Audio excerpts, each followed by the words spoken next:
বালা গোনায় ভরা উম্মত আমায় কিয়ামতের দিনে নবী করবেন দেওনাদারি কিয়ামতের দিনে নবী করবেন দেওনাদারি আল্লাহ দরবারে নবী পড়ে সেজদায় রওজাতে আমার নবী চিন্তা শুয়ে রায় মদিনাতে আমার নবী চিন্তা শুয়ে রায় ওরে ভূমি মদিনার ভূমি ওরে মাটি মদিনার মাটি একদিকে দুই সাথী মদিনাতে মোদের নবী চিন্তা শুয়ে রায় আল্লাহুম্মা সাল্লি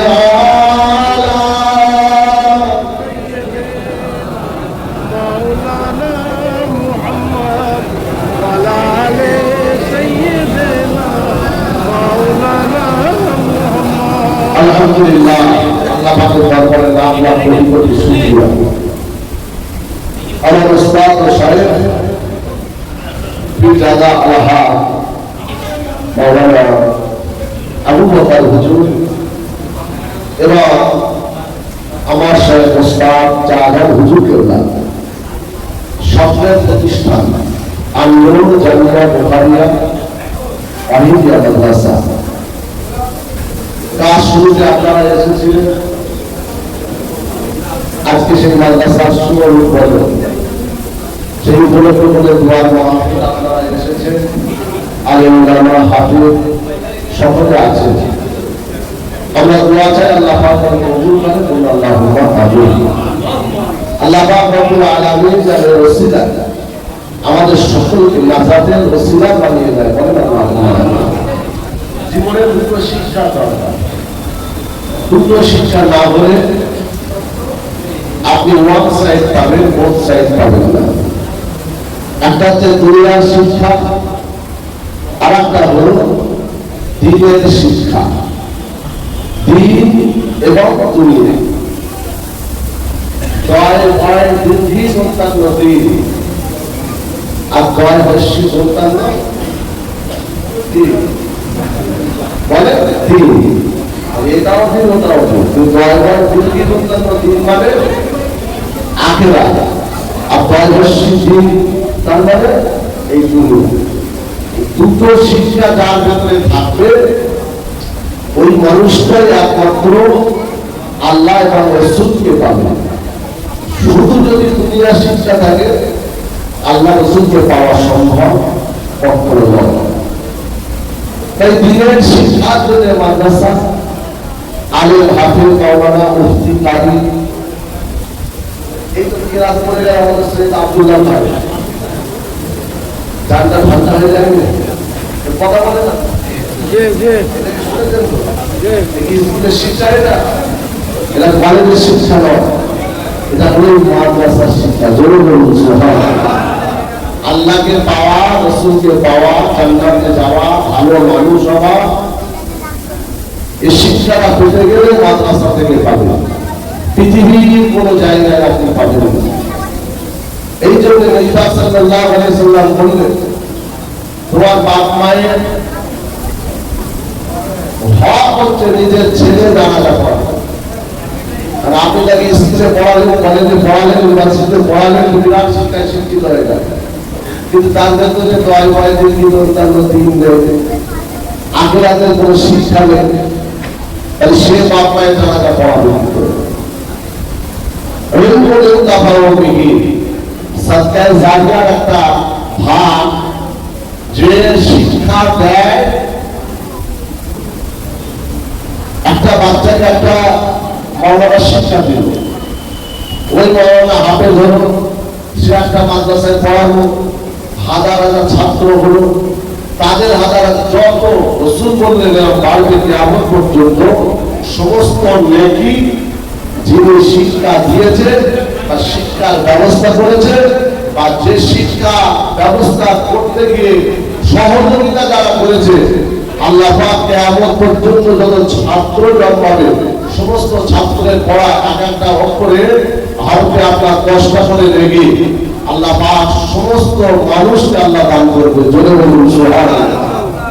আরেকটা রাসূল বললেন যে তোমরা তোমাদের মেয়ে আওলাদ তৈরি করো, ওয়ালাকুম সালিহুন ইয়াদউলাহু। দ্বীনি শিক্ষা যদি ছেলের ভেতরে না থাকে তাহলে সালেহ মেয়ে আওলাদ হওয়া সম্ভব হতে পারে না। এই জন্য আমরা আমাদের ছেলেদেরকে মাদ্রাসা শিক্ষা দান করে থাকি, এই জন্য যাতে আমার ছেলেটা মানুষের মতো মানুষ হয়, আলেমে দ্বীন হয়, হাফেজে কোরআন হয়, সে যেন তার ইলমিয়াতের উপরে আমলে জিন্দেগি করে আল্লাহ ওয়ালা তৈরি হয়। বলে বলুন সুবহানাল্লাহ। মানে সব কথার মূল কথা এটা বোঝা গেল যে আপনাকে ভালো হতে গেলে দুনিয়া শিক্ষা যেমন শিখছেন শিখুন, পাশাপাশি দ্বীনি শিক্ষাটাও শিখুন। কথা ঠিক না? দ্বীনি শিক্ষা আমি জানি না, এখন কোন লোক জানে না কি করবো কি করতে জানে কি, কিন্তু সে ইংরেজিতে বিরাট কথা বলে দেবে, রোজ জানে না। সেখানে লঞ্চা বলতে বছরের খরচ করা হবে তিনটে কি কি বলে লঞ্চা লুঙ্গি আসতে হবে কি বলতে পারা যায়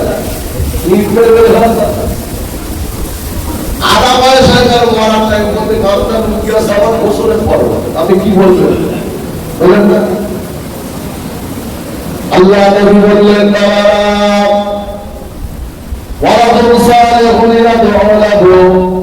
একটা নেগাওয়ালা তুমি তৈরি করে দাও যে সন্তানটা তোমার জন্য যখন দোয়াটা করবে, তুমি মারা যাবে, ইন্তেকাল হয়ে যাবে, তোমার মাথার কাছে বসে বসে আল্লাহর কোরআন পড়বে, তোমাকে কবরস্থানে নিয়ে যাওয়ার আগে জানাজার মাঠে ওই ছেলেটা তোমার কাটিয়ার সামনে দাঁড়িয়ে জানাজার ব্যবস্থা আদায় করবে, আল্লাহু আকবার বলে জানাজার নামাজ হয়ে গেল।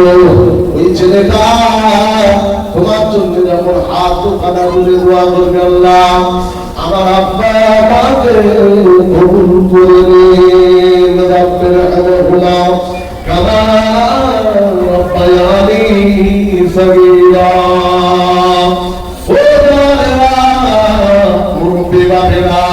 ওই ছেলে যখন আল্লাহ পাকের দরবারে দোয়া করবে, ওই দোয়াটা আল্লাহ পাকের দরবারে কবুল হয়ে যাবে।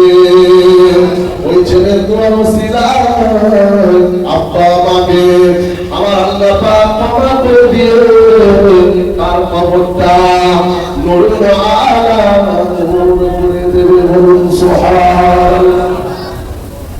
এরা ছেলে তৈরি করে কিছু মাথায় ঢুকে গেছে, মাদ্রাসায় পড়িয়ে সব বেটা, তাই না? আর এ তো বেঈমানদের একটা চালাক, ইহুদি নাসারা খ্রিস্টান এদের একটা প্ল্যান চলছে। মাদ্রাসা তারা রাখবে না, মাদ্রাসা ঘুরিয়ে দেবে, মাদ্রাসা ভেঙে দেবে, আর দিচ্ছে বইটি। এই পরিস্থিতির উপরে তাহলে আমাদের দিনের হেফাজত কাজ দিন মাদ্রাসা রক্ষা করার দরকার আমাদের আছে না? কথা বলুন। আমাদের যদি লাগে তাহলে আমাদের বাচ্চাগুলোকে মাদ্রাসায় পড়ানোর দরকার আছে না? এই তো কিন্তু লটারি করা হয়েছে, হারাম করা হয়েছে, সুদ করা হয়েছে, জেনা করা হয়েছে, যে পাবজি করা হয়েছে। তিনি শিক্ষা দেন, দুনিয়ার শিক্ষা আছে, ইংলিশ মিডিয়ামে পড়াশোনা করেছে, কলেজে পড়াশোনা করে মত তৈরি হয়েছে, ইউনিভার্সিটিতে পড়াশোনা করে বাপ মাকে লাঠি মেরেছে, বিরাট ডিগ্রি অর্জন করে বাপ মায়ের পড়া করে ঘর থেকে বার করে দিয়েছে। হাজার হাজার নদী আছে, যার ভেতরে দিনের এলেম আছে, কোরআনের শিক্ষা আছে, হাদিসের শিক্ষা আছে, আল্লাহ রসুলের শিক্ষা আছে। আল্লাহর কসম একটা পৃথিবীর জমিনে দেখাতে পারবে না বাপকে মেরেছে, মাকে মেরেছে, মদের বিরাট ধরেছে, চুয়ার আড্ডায় গেছে, গাজার আড্ডায় গেছে, রোজানি করতে গেছে, দেখানো যাবে? একটা বলে মাথায় টুপি আছে, পাঞ্জাবি আছে, দাড়ি আছে, আলেম হয়েছে, হাফেজ হয়েছে, বাজারে গিয়ে লটারি কাটছে, দেখাতে পারবে? একটা দেখাতে পারবে।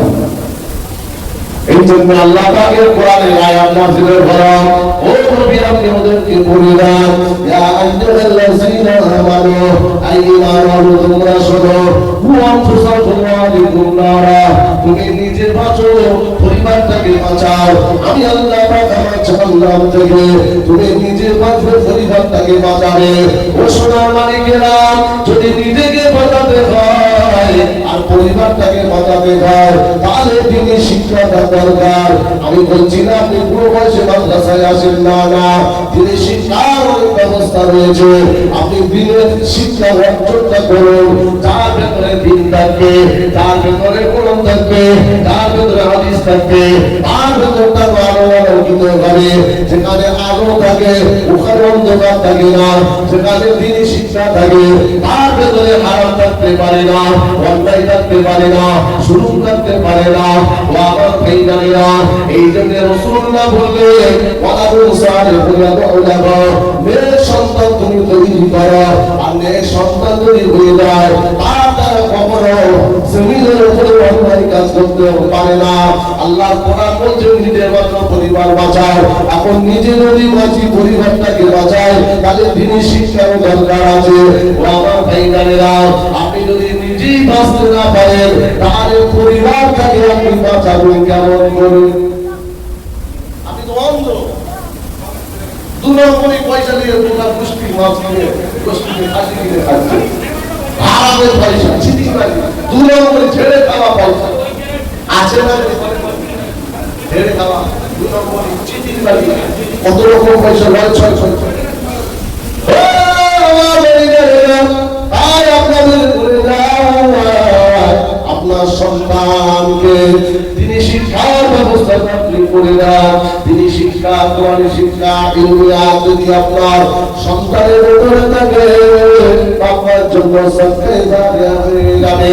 ওই সন্তানটা আল্লাহ পাকের দরবারে দোয়া করবে, ওই দোয়া কবুল হয়ে যাবে, তার সন্তান অধিকারে, তার সন্তান অধিকার ঘটাতে পারবে।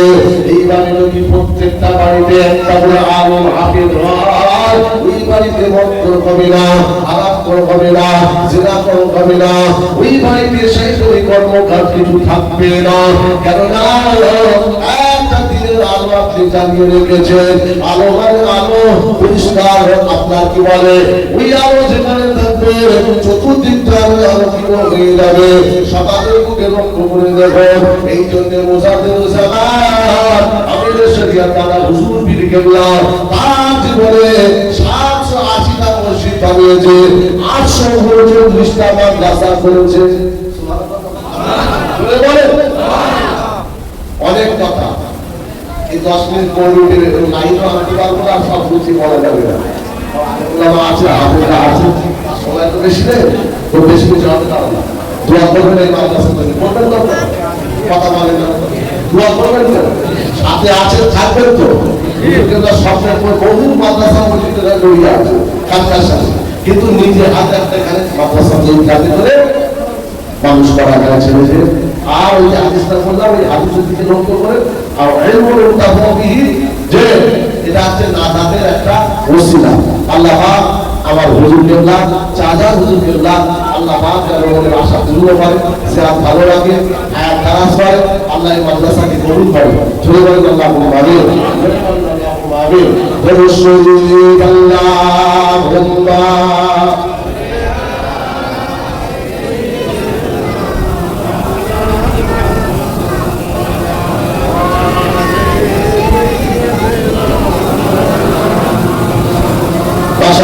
এখন আপনার সাথে সঙ্গে মাওলানা সৈয়দ আবুল বাসির তিনি কিছু বক্তব্য সব একটা আজান, আজানের পরে জামাত হবে, তারপর দোয়া ইনশাআল্লাহ। পৌনে একটা আজান, তারপরে জামাত হবে, তারপর দোয়া হবে, তারপর মেহমানদারির ব্যবস্থা আছে। আল্লাহ